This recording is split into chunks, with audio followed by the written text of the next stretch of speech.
Dean Flournoy and several other panelists stressed the importance of psychological trust between negotiators. Trust and mutual respect allow the negotiators to express their needs more openly. One legislator, to use Dean Flournoy's example, can tell another, "I need the bill. Give me your vote." In addition, trust allows negotiators to feel each will be concerned about the needs and well-being of the other.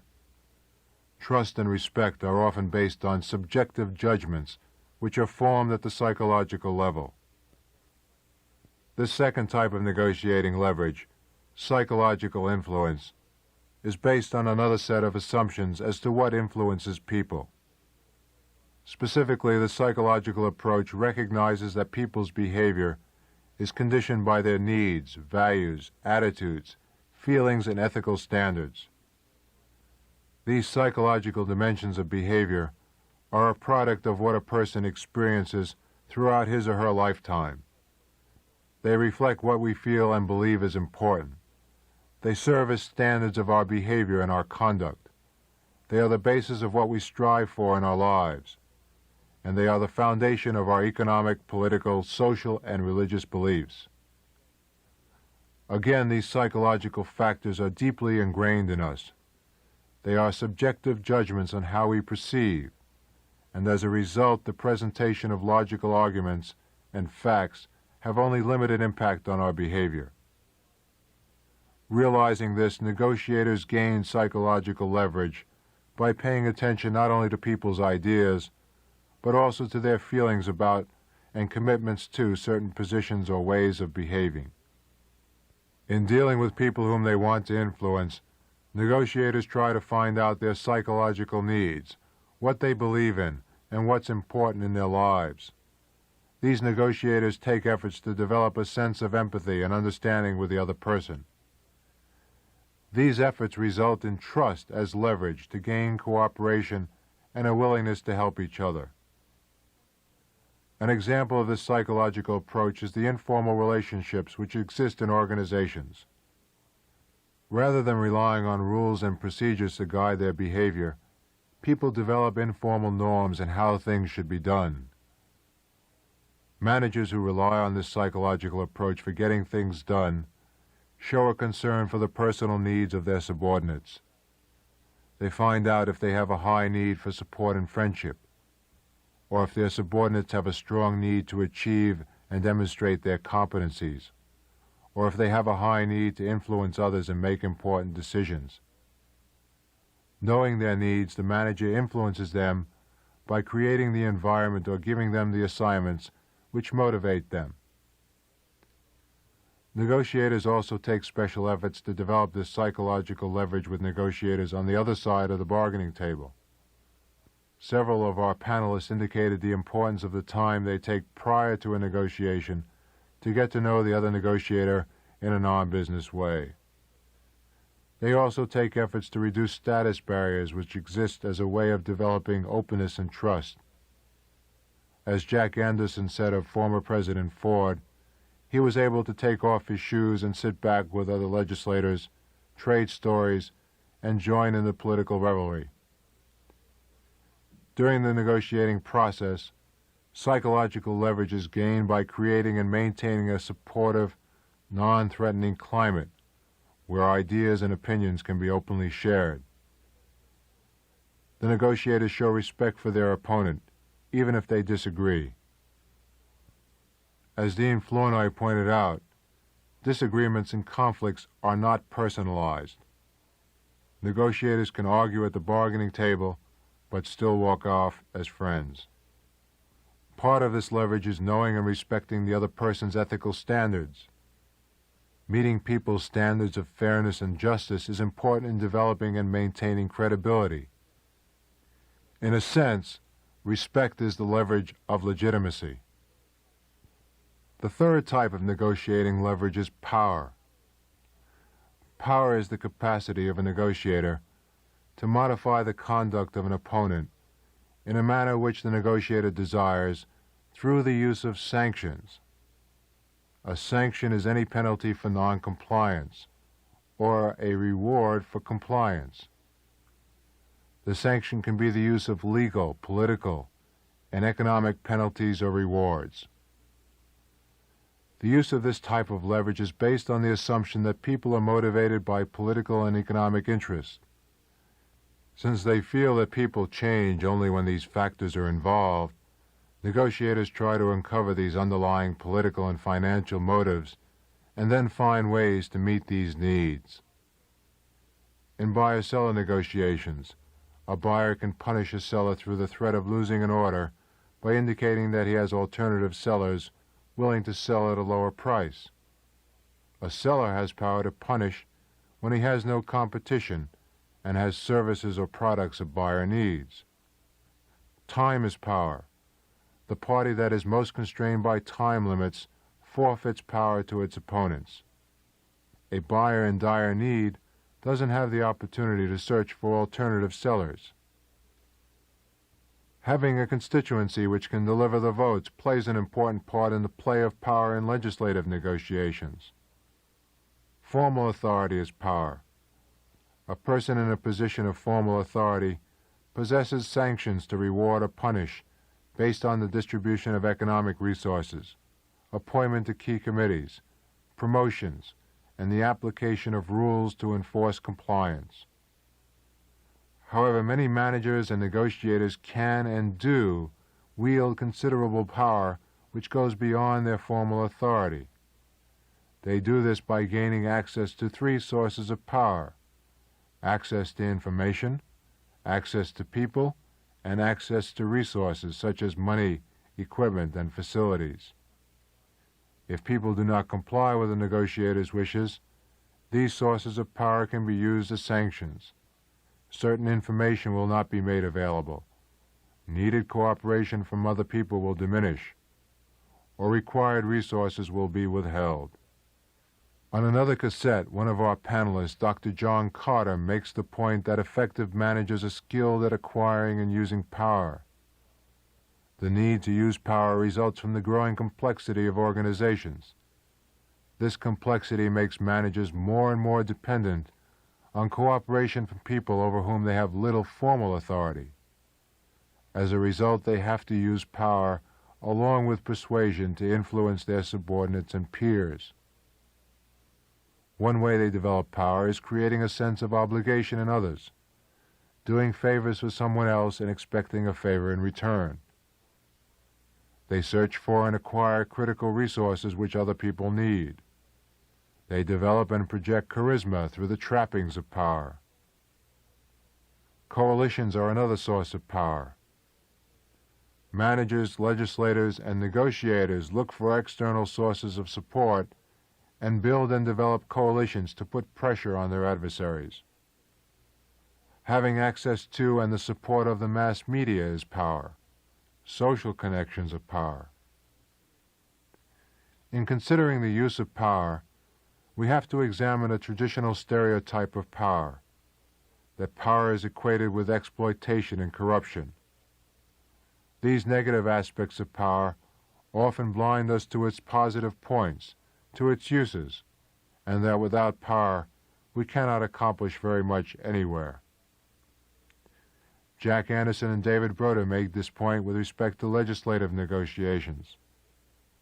Mr. Broder, for example, stated, "It takes power to move policy. The abhorrence of power is fatuous."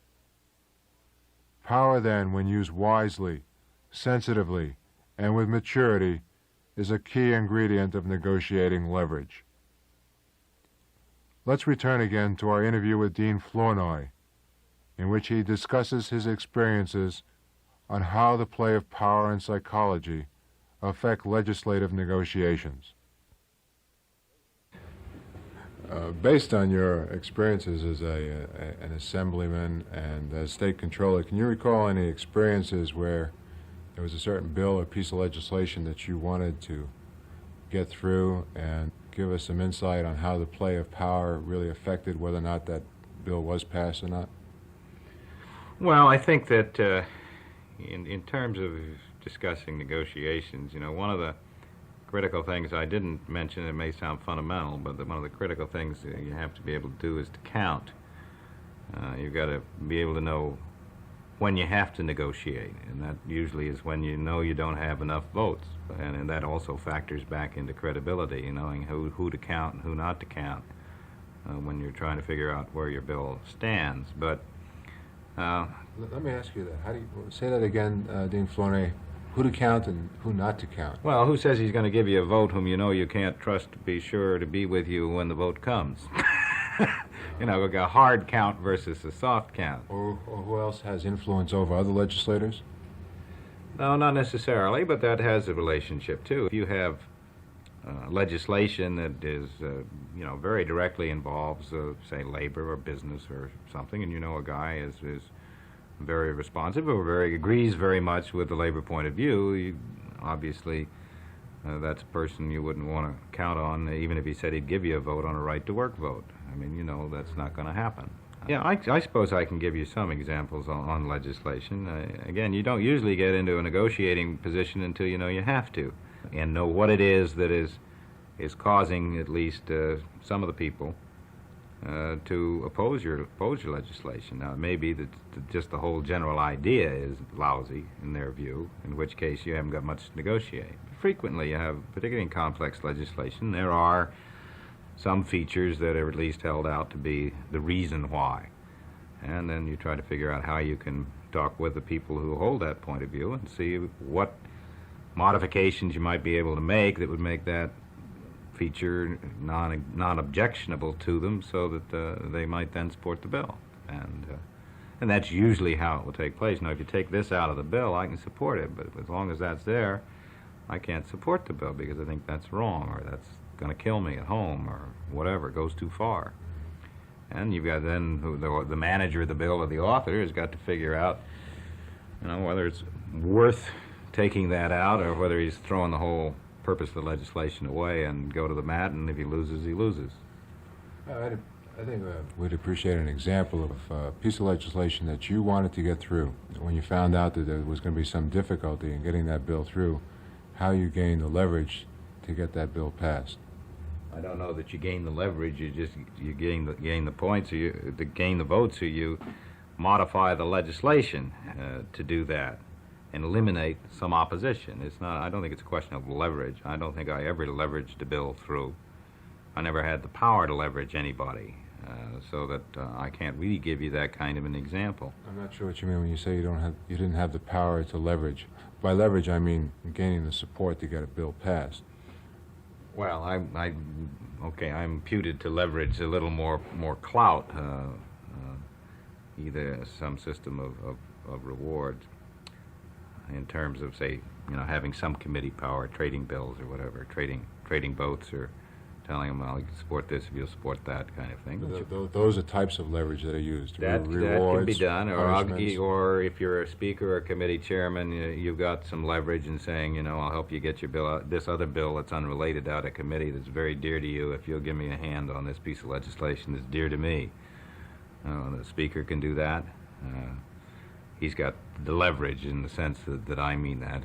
He has the power to kill legislation dear to every member's hearts if he wants to do it, and so he's got that kind of leverage. And on major controversial legislation, usually the speaker will have a role one way or another, or for it or against it, and I think that's increasing in Sacramento. What the speaker wants out gets out. What the speaker doesn't want out doesn't get out. I think it was less of a feature in the old days. And the governor has leverage, and a lot of legislation, of course, comes from the governor too. And in many ways, you could argue that the governor sets the agenda for a legislature in terms of the major issues, and he's working that scene. And that's one way to help, is to get the governor to help you if he agrees with the legislation you're carrying, and have him talk to members, have him use his influence. Most of the time, you try to sit down with the opposition, be it the members or people outside the legislature, and devise a way, if you're headed in a sure disaster, to eliminate some of it. You may be opposed for a lot of different reasons, but try to, you know, see what you can give up that isn't going to ruin the whole proposition, and but will eliminate some opposition, which will eliminate some votes. And I think the other thing about negotiations in the legislative context that needs to be kept in mind is that it's an ongoing process. What you give up this year, you can try to get back next year. And if you can get it started this year, maybe you can augment it next year, or maybe you can expand it next year. And there's always another opportunity, and the circumstances may be different. So you don't have to go for the whole pie. So it may be worth it to take a token bill to get the principle established, and then come back and try to forward it. And that happens all the time. And generally speaking, it is worthwhile. Now, and you can work the other way around. Sometimes you get the token, and that so diffuses the issue that you never get anywhere again because nobody cares that much about it. But, so I don't know, so those are some of the ways, I think. And sometimes you get, you will stimulate competing legislation which, will do some of the things that you're trying to do, but not nearly as many, and because it's not as difficult to do that, your bill gets killed and the other bill gets passed. It may be that the lobbyists of the Third House or the outside interests that are directly affected will move under the threat that something like your bill might pass to do something that cures most of the biggest, worst problems, but doesn't really solve. How do legislators use special interest groups to gain support for a piece of legislation? Well, in the first place, an awful lot of legislation comes from special interest groups in the first place, because they're the ones that are seeing how something affects them, and they see a problem, and so they get to go around and shop for a good author. And at least this is the way it works in Sacramento, and I'm sure there's a comparable mechanism in Washington. Somebody who is a good author, that is, he does his homework, he presents the bill well, he's respected among his colleagues, he may or may not be a committee chairman that has jurisdiction over that subject matter area, that's all the better. And they present a bill to him and ask him if he'll introduce it for him. So that a lot of the legislation comes from them. Now, on the other hand, when you have legislation that you've thought up or been working on, you go to those people that are going to be affected by it and see if you can get them to support it. How do the special interest groups, how do they provide leverage? Well, they make it easy in the sense, the easy thing about having the support of the outside interests. The best way to get a bill out of a committee is to go up there, present it, and when the chairman asks for opposition, there's no opposition. That's the best way. That's the easy, nice way. Nobody's going to get up there and argue against it. And to the degree you can work that out before your bill gets up there with the people who are affected, that's the best way to do it. But when you get a conflict, the bill's not ever going to go anywhere until that conflict disappears, because you can't get the legislators to get in the middle of a fight. How do special interest groups put pressure on legislators? Well, there's lots of ways, mostly political. There's two basic ingredients in politics that are significant in campaigns. One is numbers, large member organizations that have the wherewithal to deliver votes. And the other is campaign money that everybody has to get from somewhere. And if you turn everybody off, you're not going to get any. And these have different kinds of influences on legislators depending upon what their personal values are, how much risk they're prepared to run or not prepared to run, or whether they just enjoy being a legislator so much that the only thing they care about is making sure they come back. But frequently there, you're in a box, because most of your major controversial issues, I mean, there's no way you can be up there very long and not offend somebody, because they line up opposed to each other, and it's either one side or the other, and you're going to incur somebody's, even if you're trying to make everybody love you, you're going to incur somebody's wrath unless you take a walk, and that's been known to happen, where people would disappear for a vote or something, weren't available, missed the roll call. But that's no good, really, as far as the real Third House lobbyist types, because they know what's going on. They know if you're not there, you're taking a powder or don't vote. That doesn't do you any good. What is the impact of moral suasion as a... Depends on the individual legislator. I mean, there are some, I think it's fair to say, and nobody ever discusses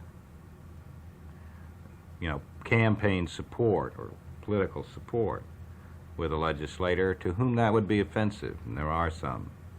If you want to talk to me about the bill, you tell me why this is a good bill. In terms of the moral the issue. Substance of it, whatever's in there. And if you can persuade me, you got to vote. And there are legislators like that. There are others that may even put it the other way around. If I give you a vote, are you going to support me in my campaign? So that there's a wide range of those kinds of things. Do you find some legislators or politicians more comfortable with the play of power than others? Oh, yeah, there's some politicians that really enjoy the use of power for its own sake. Well, I think when I first went up there, we had a man become the speaker who, not of my party, but he just loved to flex his power right after he got it. I mean, and I don't think it was any exaggeration to say at that time there were two ways to beat you. One was to finesse you, and the other was to roll over you. He invariably rolled over you. He wasn't about to finesse you, and he just really enjoyed it. Now he changed. He got that got him in deep trouble, and as he got more accustomed to the power, he changed his attitudes, because in a legislative body, that can be a difficult role to play very long, because pretty soon you've rolled over everybody enough times that they don't care what it is, they're going to get you. If there's any way to do it. And so there's an effective and an ineffective way to use power, then? Oh, yeah. And the less brutal ways to use power over the long haul are by far the more effective ones. Short term, long term is different. When you say less brutal, what does that mean? Threats. I mean, if you don't support me on this bill, you're through as committee chairman, and you're off that committee, and you're never going to have any responsibility as long as I'm speaker. That kind of thing. That's brutal. That's a brutal, yeah. The less brutal are the persuasion and compromising? Or not getting to that point with that guy. I mean, having developed a way with your committee chairman that they know if you ask them, they have to do it, but you don't have to come out and, unless they got an awfully good district-related reason, maybe, that they're supposed to support the leadership. And, we've done things for you do, now it's your turn to help me. Looking at the other side of individuals who may be inhibited from using power, have you come across legislators or politicians like that? Oh, yeah, I think that there are legislators who are perfectly prepared to have the vote turn on whatever the results of the dialogue are. But I think that we've all had occasions where something particularly dear to us, and we extended extraordinary effort to get a favorable vote. I remember one time there was a perennial bill that affected my district that always came up, and they were always trying to consolidate the courts in Los Angeles County, which would have meant we didn't have courts in my area. They'd be rotated and so on and so forth. And I had killed a bill in committee many times by getting my friends to support it. Support killing it. And one year, I don't know where I was, but the guy had it on the floor before I even knew it was around, and it was up for final passage, and he had 41 votes committed on a roll call. He was. I still, to this day, don't know how I missed seeing that bill. And I had to go to work to undo it, and I really worked the floor, and I finally killed the bill, but I had to, ask guys to do it just because, God, I had to have it. Please, you had to give up. Give me a vote. And it did, it affected Los Angeles County alone, and there were a lot of people who didn't affect one way or the other, so they weren't really involved in the substance of the measure at all. But I finally got enough votes to defeat it, and it was just on a personal basis as much as anything else. And I only ended up having one of the guys that I talked to come back and want to vote later. Well, what do you mean by on a personal basis? You mean? Just on a personal basis of what it would do to me, in my district. The district was the important thing, but it was, I need this bill. I've got to kill this bill. You got to help me. And what types of methods have you used to deal with legislators who attempt to use coercive tactics against you? press, mostly. The press? Yeah, the most effective counterbalance, and having been in the minority, it was most often used against me. I never had a chance to use it. The publicity is usually the thing that undercuts the more Machiavellian approach to power. Is that it gets out, and the guy makes a mistake, uses it once too often. This happened to the same fellow that was speaker that I was talking about. We got in a battle over some legislation, and the minority decided it wasn't going to vote until the speaker did something else that we wanted him to do, and he got mad at us, and so he locked up the assembly overnight and made us sit there all night long until we voted. But the press of his doing that was just a disaster. Just a disaster. And then he came in and totally reorganized the assembly and a few other things, and the press to that, the response to that was such that he got very deep. He finally saw, I think, the error of his ways and went a different kind of modified his whole approach. I don't mean he had less power, but he used it far differently. Earlier we made the point that power has to be used maturely and subtly. This is one of the points made in my conversation with Mr. Jack Mayesh, Chief Consultant to the Majority Leader of the California Assembly. We talked about this question as we were discussing how special interest groups and legislators gain leverage through the use of power in legislative negotiations. Jack, how do special interest groups gain leverage in the policy-making process? It is the key thing. They need access, number one. They need to be able to communicate that interest to elected officials, policymakers. And access is dependent upon a number of things. I mean, it's dependent upon all kinds of personal traits and characteristics in terms of your ability to deal with people. And there's another notion of access. Now, there's a reform movement that's going on in our society that has tried to really minimize the influence that lobbyists have on elected officials. It's the whole disclosure process of financial contributions to legislators. Now, there's not a limitation on that. There's just a requirement of disclosing.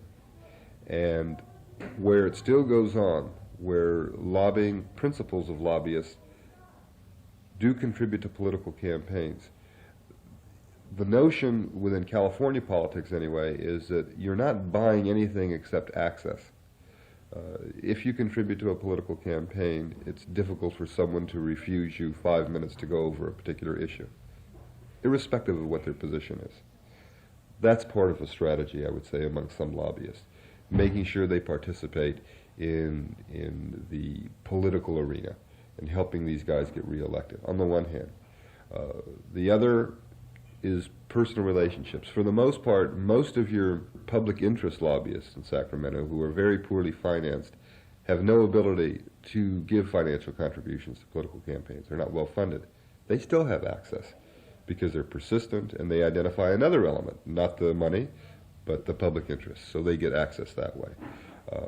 Key thing that I'm talking about in terms of whatever they use to get it is access. That's the first thing you need as part of your strategy.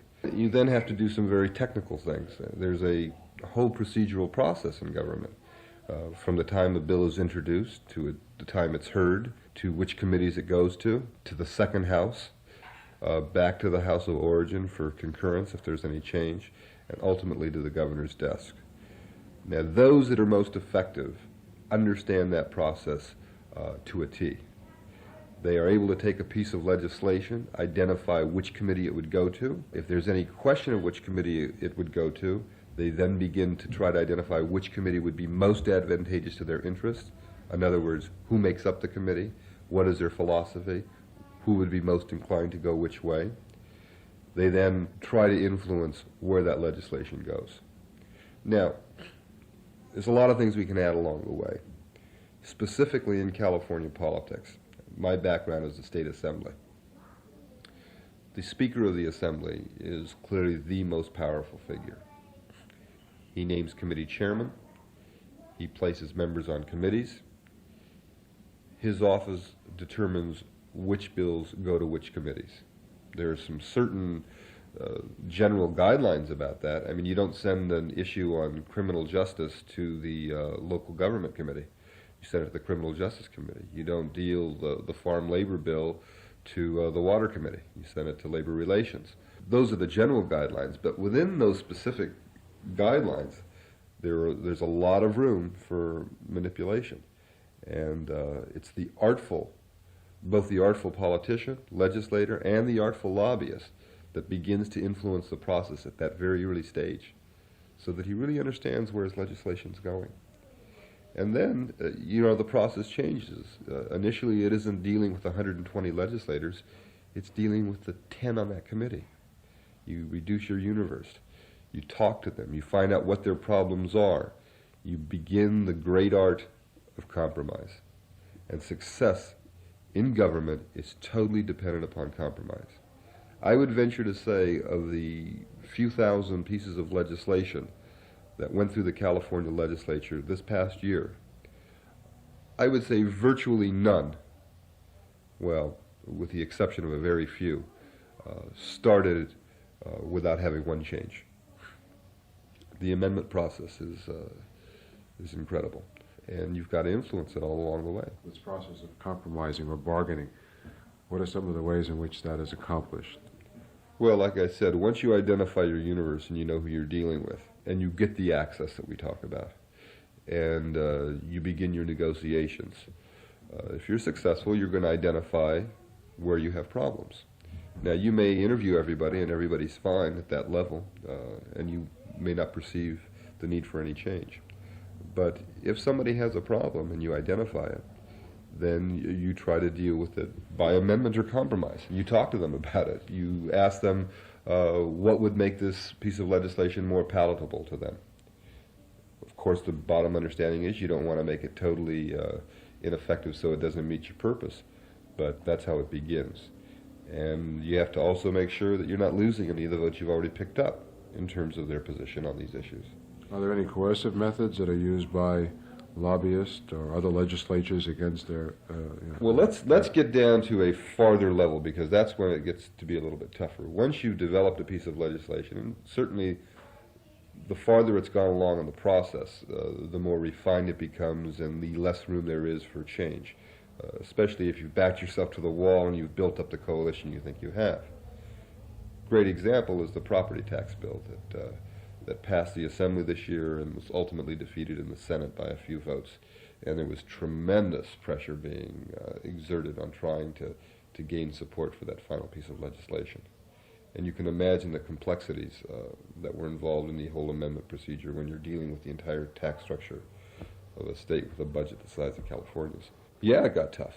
It's not coercion in the sense of you do this or I'm going to get you, or you do this or I'm going to break your arm, or something like that.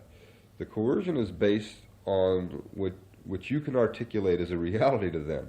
Example, you go back to your district after having voted against this bill, and you tell your constituents that you didn't vote for property tax reform, and you're not going to be reelected.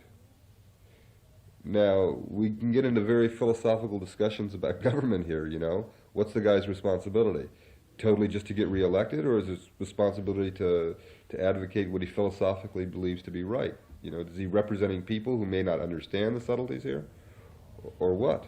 I don't like to say that this is a common practice, but if a bill is somewhat innocuous to one member of the Assembly or the legislature, and he has no real problem with it, and a colleague of his says, it's very important to me in my district, I need your vote, that's done often.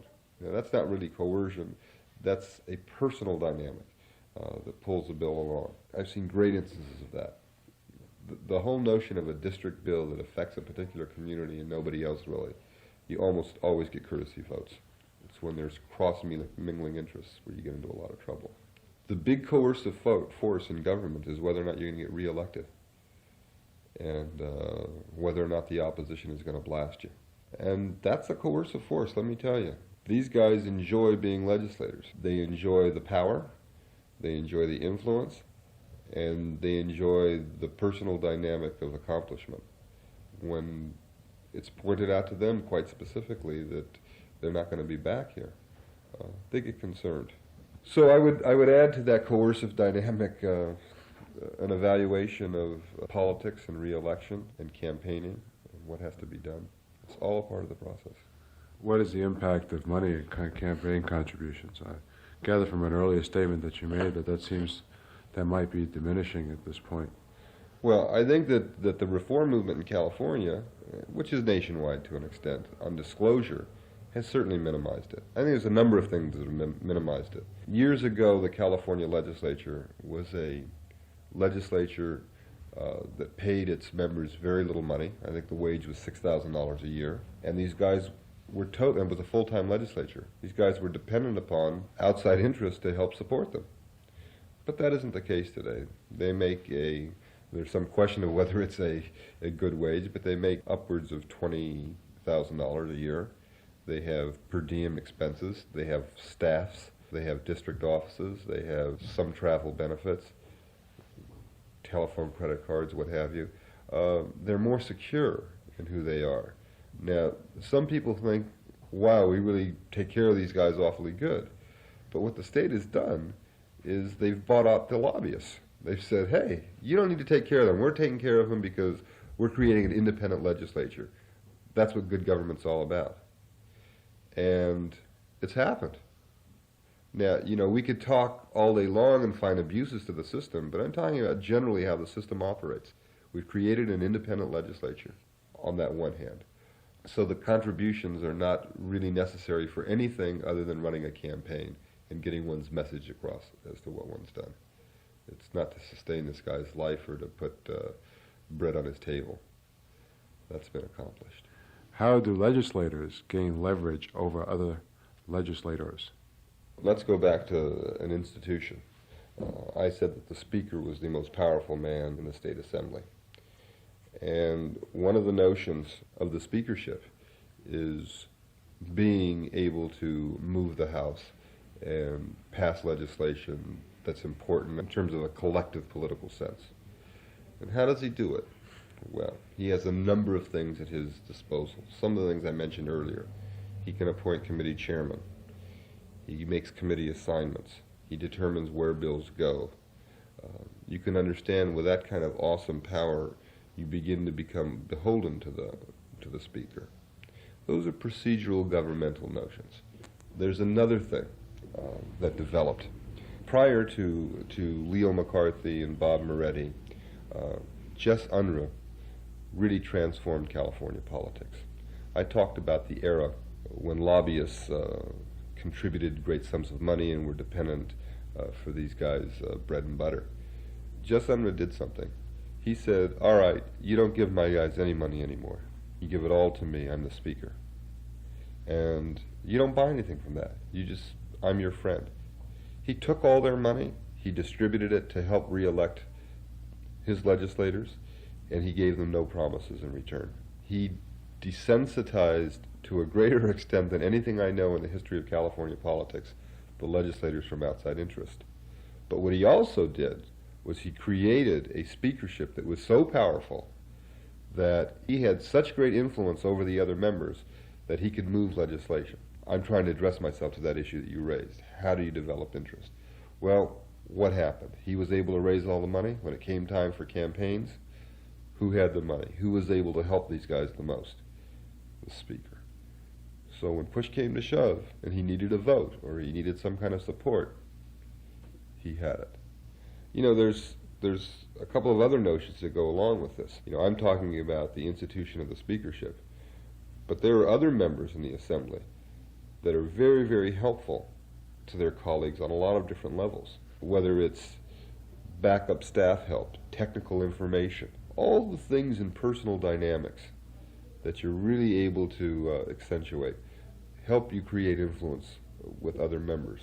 There are a number of special interests within the legislature. There is a black caucus. The black legislators get together and meet on specific issues. There is a Chicano caucus. There is a suburban caucus developing on the property tax issue now. There are urban legislators and rural legislators. There was a big division there during the farm labor issue.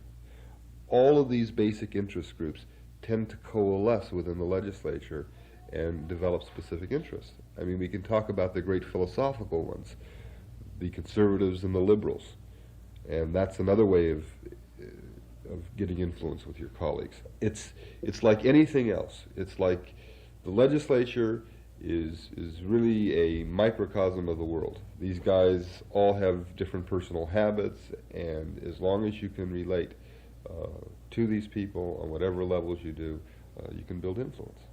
How about the quid pro quo arrangement? Is that still a major factor? You scratch my back, I'll scratch your back. I try to allude to that to the notion of the district bills. It's much more evident there. It is, you very, very rarely see a guy who feels compelled to change his total philosophy on a particular issue or vote just because he owes somebody something. I'm not saying that it's never happened. I mean, it's the great art of compromise, right? I have a piece of legislation I've worked 5 years on.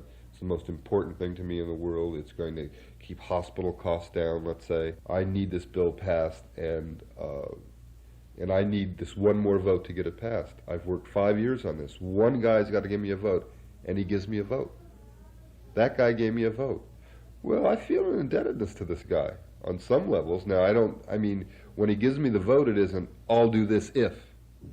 It's much more subtle than that. It's not the hard time politics with the cigars and the closed doors where guys saying, hey, I'll do this one for you, but God damn it, I want you to come through for me later. It's much more subtle and much more sophisticated, and I'll tell you, much more palatable than the old-time stories.